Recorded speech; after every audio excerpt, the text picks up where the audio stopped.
We recently hosted a Nexa Side Event during EthMumbai.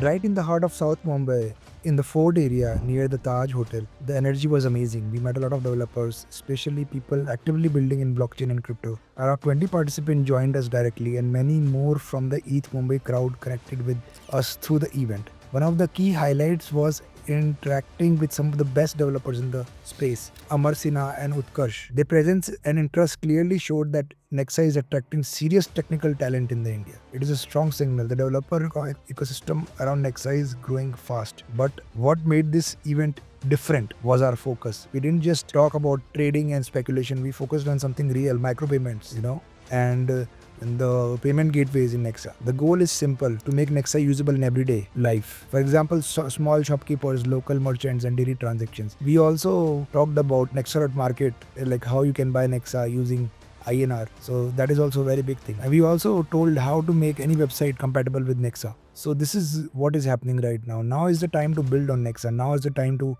understand how the vision of Satoshi was made for masses, not for just few. Thank you so much.